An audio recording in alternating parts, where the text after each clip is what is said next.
Hello, welcome to the conversation where we are four men who talk about things that we sometimes think about, don't always say. And we have plenty to say. The gang is all here. Greg Kirkland. What's going on? Jamarcus Smith.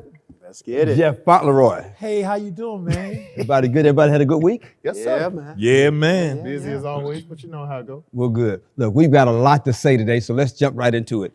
And we get a lot of people saying they want to get to know more about us. So I have a question for all of you. Okay. If you could have dinner with any two famous people, who would it be? Greg? Barack and Michelle Obama. Ooh. Okay. That's Wow. good. That's my two.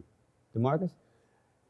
Me and my wife said the same thing. Barack and Michelle, but personally, Eric Thomas, E.T. the hip hop preacher. Yes, sir. Oh, That's wow. my guy right there. Okay. Yes, sir. Oh, wow. All right.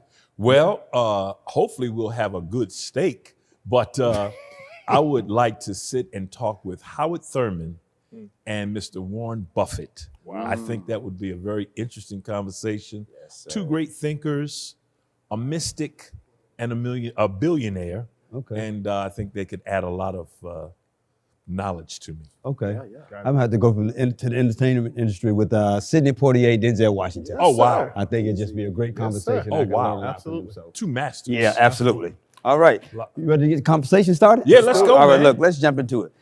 We talk about leadership in our culture and what we're going in the future. Who do you all see as future leaders for us? You know, you talk about Stacey Abrams. We know Stacey Abrams is out there a lot with campaign reform Yeah, and voting acts. Van Jones, a CNN commentator, who you see him talking about a lot of stuff. Again, You calling him a leader? again, he is a leader. Now, again, where he talker. lands is debatable. But again, that's true. He's out there in the public eye. Yeah. And somebody I kind of follow up as Melanie Campbell in Washington, D.C., really promoting civic engagement. Yeah. So let's talk about that. Who do you all see as our leaders right now and going into the future? Well, you just said what I'm thinking. I don't believe it's any one person. I mean, when you go back to the civil rights movement, you had Martin Luther King because he was the assumed spokesperson. Right. But behind the scenes, you had Ralph Abernathy, you had Y.T. Walker. For instance, when one of the things when he was in Birmingham jail, you know, Y.T. Walker is bringing brown bag lunches in, but yet he's writing down stuff. Martin Luther King's writing down stuff on the brown paper bags. Wow. And Wow. he's taking that to the next thing Wow. for the movement. Wow. So, and then you had Mahalia Jackson. Absolutely. You had Aretha Franklin, C.L. Franklin, Sure. and all of those. They were funding the movement. Okay. So now you've got people on multiple levels because you're talking about health, you're talking about going green, you're talking about environmental issues, you're talking about racism, you're talking about politics. So I think that we need to focus on those people in those areas that are leading us to a better life in those areas and not focus on one person, because look what happened to our leaders when it was one person. Sure. Gotcha. For sure. DeMarcus? And I've actually, there are a lot of great people out there, my age, older, but I've had my eye on the younger generation really heavy. Yeah. And so you've got names like a young man by the name of King Nye. Yeah. You've got a young, this kid is about to be a millionaire in the clothing industry, Trey Brown. Yeah. He has Spurgo, Marley Diaz, Marseille Martin, who's an actress, producer, and even a young lady that I've had the honor and privilege of meeting. I'm talking about kindergarten, named Jalea Webb. All of these younger students have had access, way more access than we've had. Yeah. So you've got them sitting with the greats, learning from the greats, and actually applying it now at their youth. So, I mean, the future is bright if they stay in their space or their arena, or they continue to grow and expound in it. So I believe, like, just watching that generation right now, man, I believe we're in great hands. I agree real quick. If I could throw this in, you mentioned about these young people. I'm wearing a shoe from a young kid that wants to do some activism. Nice. A young brother, it. 16 years old, Enzo Footwear. Wow. There it is.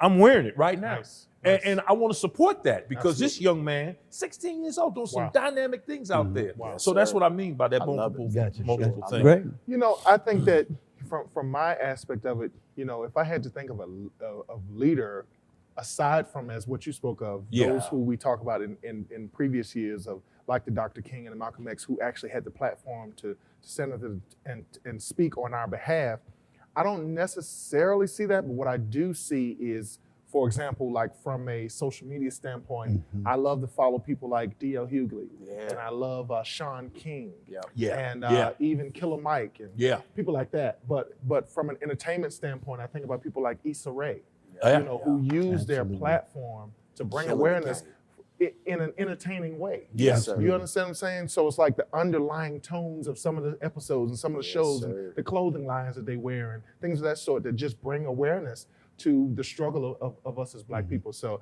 I appreciate platforms like Blackish, things of that sort that tell our story in a way that America can sit and watch it.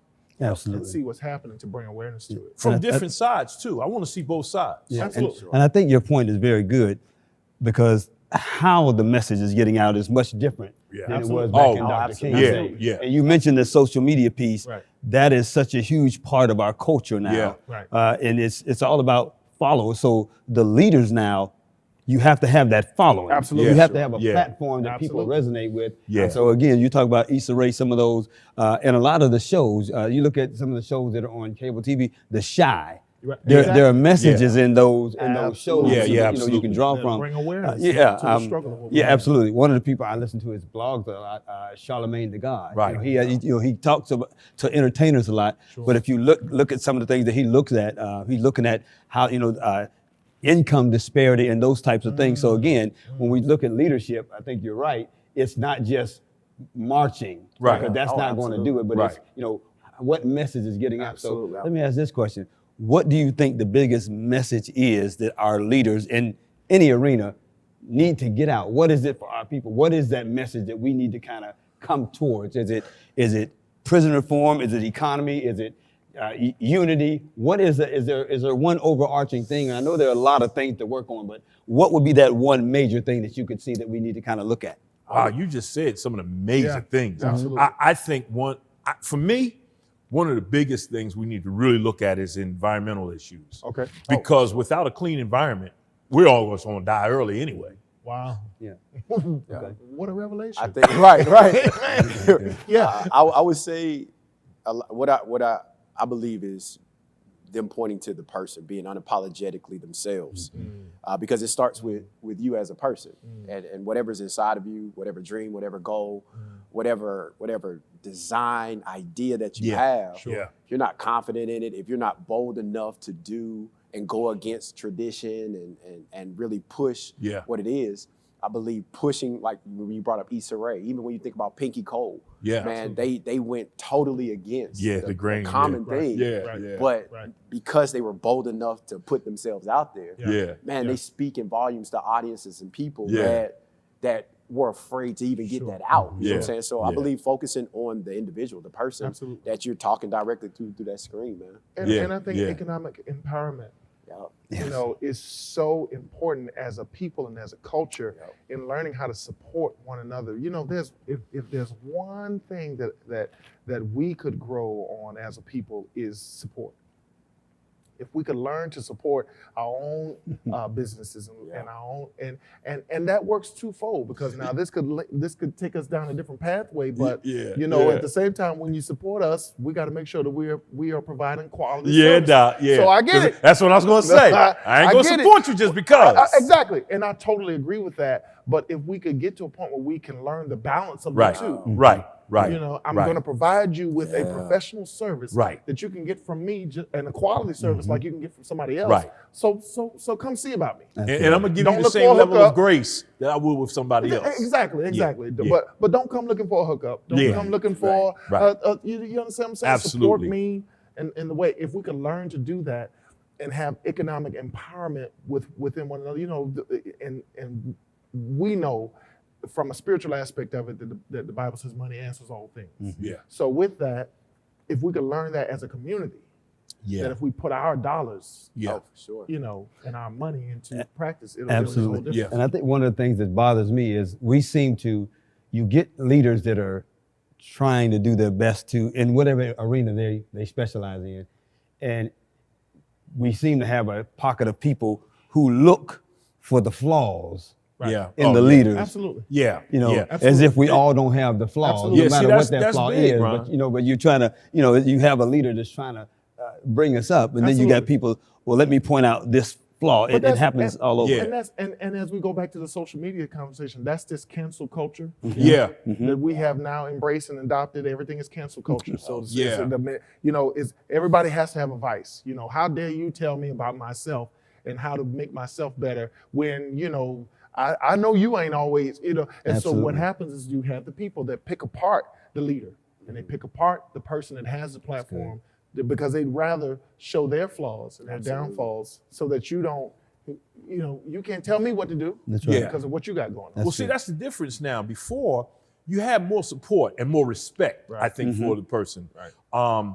And that's a good point that you bring up, because sometimes the message gets messed up because we focus so much on the person. messenger. Absolutely. You understand? And then we Absolutely. focus on that, and then the message Absolutely. gets blurred. Absolutely. And then other people on the other side exploit it. Absolutely. Because once they see us talking about that person, that gives them the green light That's to great. go in and Absolutely. say, well, they own That's don't great. like them. Look at this. So Yeah. so we've got to be respectful, and we got to teach that. That's great. But because of this cancel culture and sir. social media is being so easily to sit behind a computer and man. spew out hate and Oh, disrespect. man. Oh, man. So, we've got to do our best in talking up those who are promoting those things that we want to see happen. Absolutely. All right. Absolutely. We got to move on to something. And again, this next topic, we ready to debate now? Yeah. Oh, All we right. weren't debating again? We were talking. You Now. make me We're going to nervous. debate Okay. now. Okay. And we've got a good one. Let's talk about racism Oh, Lord. in America, okay? Oh, Lord. Are we better off than we were in the civil rights era? If so, how? And what are some other cultures afraid of with us? And what do we need to do with the people? So racism. I heard Mitch McConnell talking about reparations a couple of years ago, saying that he didn't agree with reparations because none of the people that were responsible for slavery are still alive today. Oh, man. Which again, we'll give you that. That's just common. No, that's just, no, that's just, I don't agree with that. No, he means literally alive. Nobody's physically alive. They all- Okay, they all okay. go. Yeah, nobody's physically alive. They're all gone. Amazing. Again, the ideology and the rules and all of that are still active. I disagree with that too. And now so, I did the math. again, well, if you know somebody who owns slaves and they're still living, Well, invite them on the show. I'm just saying. So that we let's know talk of. about it. Racism. Greg, you lead us off. What do you think? To be honest with you, my thought process is that the more things change, the more they stay the same. And it's unfortunate to say that I think that we have made great advancement as a people, but in reality, as we have been able to see within the last 4 to 5 years, the root has exposed itself once again. That a lot of the ideologies, a lot of the thoughts toward people of color, not just black people, but people of color, have shown themselves again. And in certain instances, the words that they use in our grandparents' day are being used still. Yeah. The tactics that were used in our grandparents' day are being used still. Yeah. The way they policed our grandparents, they're policing us still. Yeah. So the question is, have we arrived to the point of realizing that racism still exists? Wow. So, all right, we talk about racism. So me, I'm big with words. Yes, sir. So what does the word mean? Prejudice, discrimination, or antagonism directed against a person or people based on their membership in a particular racial or ethnic group, typically one that is a minority or marginalized. It's learned behavior that manifests itself through what I call, or what's known as, epigenetics. Okay, so through epigenetics, in other words, how a person is raised, your environment. That's why I say it's still alive because it's in the genetic makeup. In studying the human genome, it's in the actual makeup of a person. If you come from a household who says that stay away from black people, they're no good, that, you know, black people this, they always doing this, they always doing that, it's ingrained in you that that's what happens. And you don't even know it. Wow. You're hearing this from infancy. Wow. So there's something around your DNA, the epi, where it goes around it, and it tells the DNA how to respond. Wow. So now you have somebody who is against black people or marginalized people, and really they don't even know. It's just what they learn. It's a learned behavior. And then what happens is we don't have pride in who we are as black people because it's ingrained in us through something that's called post-traumatic slave syndrome. Wow. That we don't get help with. Because it's been ingrained in us over the years through our parents that we're nobody, we're less than. So that's in us. So there's things that we've got to get out of us. That's why therapy is a good thing. And it's okay to be proud to be black. Listen, Italians talk about their heritage. Absolutely. With no problem. Absolutely. People of Hispanic nature talk about it with no problem. Irish talk about, we want to talk about Africa, but we think, oh, Africa's this, Africa's that. I'm not from Africa. Listen, I come from Africa and I'm okay with it. Yeah. I'm all right. I love being black. I am 100% pro-black, but I'm not anti-white. And that's where we have to make people understand and educate. I'm okay being with my people. Yeah. But that doesn't mean I'm not all right being with you. Absolutely. Okay, so bring So that it's a to culture now. thing. Bring that to now about racism now. You gave us a good history lesson. Okay. So now bring it to okay. Bring it to now. Does it exist? Absolutely. Okay. Absolutely. But it exists in different levels. It's on the board level now. It's in politics. It's in legislation. It's coded. So let me ask this question, DeMarcus, where have we made progress? Where do you think, where have we made progress? Honestly, That's a scary question. it is. Honestly, Wow. I believe there's been progress, but there hasn't been. And I say that because even when you think about just the concept of racism and what these gentlemen have talked about, the good part is we know that we've made advancements. The also great part about it is it's more exposed than it's ever been before because people have cameras. People are from older generations to students recording in classrooms. Right. Yeah. Recording, things that are happening between police officers and people going into stores, et cetera. So the exposure is there. That's a great advancement because now it's on display. Absolutely. The world gets to see it. Yeah. We haven't made an advancement because we're still numb to it. And we still, it's a height awareness and everybody's just amped up for a day, 2 days, a week. Yeah. And then the numbness comes in and we just kind of move on. I think today, man, we made, it's like taking 5 steps forward and then an incident happens and we get punched 10 steps back. And we've got to keep restarting and reinventing, ways to attack it or bring recognition to it.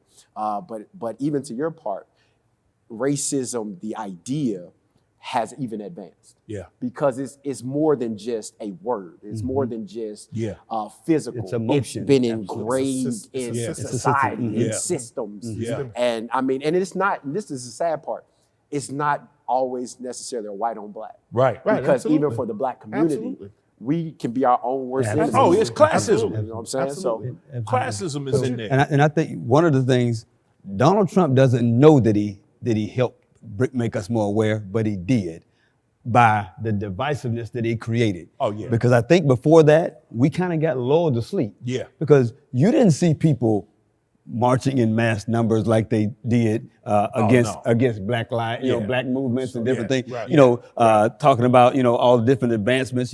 They were not openly marching against that. Right. Right. And after he get in office, now again, people feel real comfortable. Right. Oh yeah, he Oh, empowered. yeah. He You know, empowered yeah, absolutely. people to not hide anymore. So what it did was it made it, so we thought it was kind of gone or better because we didn't hear people for saying sure. But the they exposed N-word and all that. Yeah, yeah. But it was still there. It was, Absolutely. and I think it's worse when it's hidden because if you don't know something is there, you kind of, like you said, you get a meal, you think, okay, I'm Yeah. relaxed. Okay, Sure.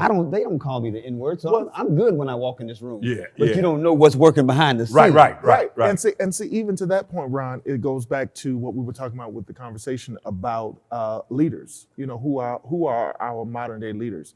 In my opinion, you're right.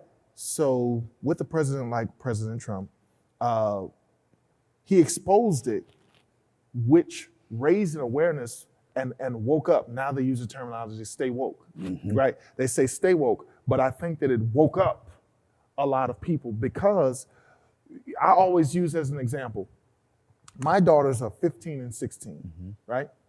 When my daughters came into the world, there was a black president, right? You know, not long after they came into the world, 2 or 3 years after they came into the world, so all they knew was a black president. Right. They knew black athletes and Right. black entertainers, and so they see black people living well and Right. in great subdivisions and Right. driving nice cars, and so to an extent they came into this world not having or understanding the struggle of them before them because they saw the arrival. Yeah. You see?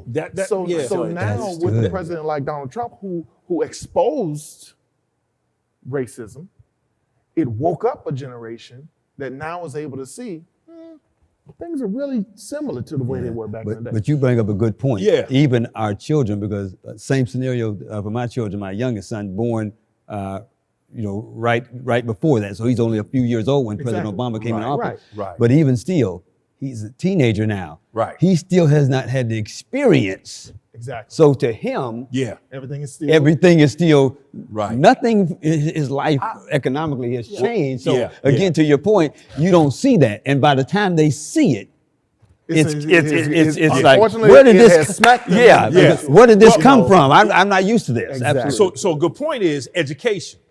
We've got to educate our children and make sure we can't depend on everybody else to teach them. That's one of and both of you bring up a great point because my children are grown now, but they did experience that. But early on, they went to Martin Luther King School, Got it. so they got Black history. Got it. And then they got it at home too, because I Right. taught them Right. about their history so Sure. that they would know what they Sure. come from. Sure. And then we moved to Florida and we moved to an area when they went to a high school and it was boom. Wow. So they understood it, Yeah. but they understood what it was Sure. and they understood how to react to it because they knew that they were better than that. Wow. So they realized that the person who were calling them names and saying the things that they were saying Wow. was less than. Wow. So, but the other part of that was they grew up in a kind of better, Sure. a good neighborhood. Sure. So they didn't see that kind of struggle. Absolutely. But yet they had friends that we exposed them to. The other part of that was, like even now, growing up, it was a United Nations of friendship with them. Their friends were, because I never taught hate. Even though I'm teaching who Love, you are, self-love. I'm teaching you where you come from. Right. And that's no better than anybody else, but you are a good person. Got it. Come on. And so now they've got Hispanic friends. They got friends from all across. I ask sometimes, where are you from again? I had to look on the map because they got friends from everywhere. So at my house, it's the United Nations. So Jeff, I just wanted to make sure I'm clear on something. You actually taught your children Black history beyond February? Oh, yes, sir. Every day was That- Black I History just in I my wasn't house. sure. That month. Okay. Oh, yes, okay. sir. Beyond Oh, yes, sir. February? It was, Yes, sir. okay, Yes, okay. sir. All right, okay. Yes, sir. Yes, sir. And I've heard you gentlemen say, you know, your kids weren't exposed or affected by it ahead of time. Like I have a completely different shift. My son was hit with his first experience of racism in first grade. Oh, wow. And so even though it may not be the idea of racism that we've experienced or we expect, Right. my son experienced it through a teacher. Yeah. You know, Yeah. in first grade, Yeah. in a private school. Yeah. Yeah. And the only way we found it out was we were getting the phone calls like, man, he's disruptive, he's doing all of this. And we like, if you met my oldest son, Sure. everybody be like, what? Yeah. Because he's quiet, he's well-mannered, Wow. he Yeah. taught himself, we Yeah. empowered him Yeah. and continue to empower him himself, right? Sure. But the only reason we knew that he was hit with it was because we had the opportunity to actually go and view it. Yeah. Yeah. And so standing there, you're watching all the different kids, no matter what color they were, but he was the spot. Yeah. And so I'm sitting there writing stuff down, I'm recording. Yeah. And so I meet with the headmaster, the person of the school, and I'm just like, so tell me how a kid who everybody around here says well-mannered, very respectful, is just this disruptive student. Wow. And it just wound up weeding out into the teacher having an opinion because he was far advanced. Wow. And so as a dad, now I have to explain this huge topic and idea, introduce you to something that you didn't need to be introduced to in the first place, Right. and now start to explain and What it teach. is. Yeah. Because even where he was, Black History Month is only Martin Luther King Yeah. Right. and Rosa Parks Absolutely. and Barack Obama. That was Absolutely. it. Yeah. So now to push him deeper into understanding identity, not just the greats, but understanding the why behind Sure. why it's harder for you to, why you have to work a little harder, why you got to grind a little harder, why you got to outthink a little harder, you know, why you have to be passionate more, why you can't hide. Like, I have to teach from that idea because like we said earlier, racism just hits so different now Sure. that it's like, man, I've got to prepare you as best I can. Yeah. Wow. But you still got to experience Absolutely. and Yeah. then be a critical thinker Absolutely. out there and think because you just don't know the response that you get. Absolutely. Question. Let me ask this question. What do you think, and we'll go with white people. What do you think they're afraid of? Just in all honesty, what are they afraid of from us? What's the fear of us advancing? What do you think? And I mean in a genuine way, what do you think the fear is? Really? I personally feel like everything, I think that we are magic. Come on now. You know, I think on that now. we are magic, and I can't think of the actor's name who made that statement. He said Black people are magic, and I think that because of that, everything that we do, cream rises to the top. Mm-hmm. So in every area, whether it be again sports, entertainment, now politics, business, you understand? Yeah. Every area, we are able to rise to the top. Yeah. We're able to take the hand that we're dealt, deal with the bruises and being battered and being scorned and being talked about, and we rise to the top. Yeah. And I think that the fear is that everything that we do, we excel. Got you. Well, that's you good. know, That's good. That is so true. And I think it's a frustration. Just think about it. If you're taught something all of your life and you're taught that you're superior, you're taught that you're supposed to just get it because of who you are, because of what your color is, because of what your race is, from where you come from, and they don't get it. They don't understand it. They're not up to your par. And then all of a sudden you see people of color excelling in every measure of life. Sure. It's a frustration because, and you don't even know, here's where the frustration comes in. You're upset and you don't even know why you're upset. Wow. Because really, this is your friend. This is your friend. Yeah. You guys hang out together, you guys go to eat, but he gets the advancement and you don't. Wow. And you're messed up because in your head, I'm supposed to be on top of this person. Wow. Why? Because it's been ingrained in you Wow. all throughout your life. So are you saying So it's not so that wouldn't be a fear, that would be a jealousy then? No, I think I'm saying that it's education and it's the conversation that has to take place. Like, hey man, why are you upset with me? Like you're asking, why are you upset with me? What? Let's talk. What are you afraid of? Let's talk. What are you afraid of? Wow. Why do you fear me? Why do you fear me? I mean, listen, when I was just at the doctor's office and there were two older ladies getting in the elevator. And I felt like, you know what? If I get on this elevator, they're going to be so uncomfortable. I got to go to the fourth floor. Absolutely. I don't know where they're going. Absolutely. I'm not even going to put them through it. Go ahead, man. Why should I feel like that? Because I'm the big black guy with these two elderly white ladies. Absolutely. And maybe I'm racist for even Sure, thinking that. sure. They could be like, okay, come on. I know I'm Sure. gonna be okay. But that's still what's going on. Yeah. Wow. Final I think thought, it's Greg. just a fear of.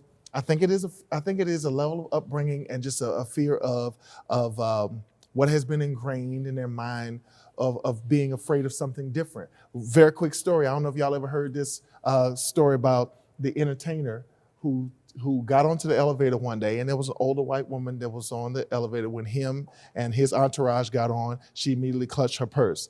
And when she clutched her purse, he says, hit the floor. Well, what he meant was, press the floor number that I'm going to. He pressed the number. So fast forward. I heard a that week later, story. It you was heard the Lionel story? Richie. I heard it was Eddie Murphy. That was Lionel Richie. Look, we could talk about racism all day long. We got a lot going on. Again, the point of that story, you never know who you're on the elevator You with. never know. Again, You never know. Look, thanks to three of you all for joining me again for this show. Absolutely. Thank you all for joining us. Look, join us next time because we got a lot more to talk about. So we'll see you next time for the conversation. Take care.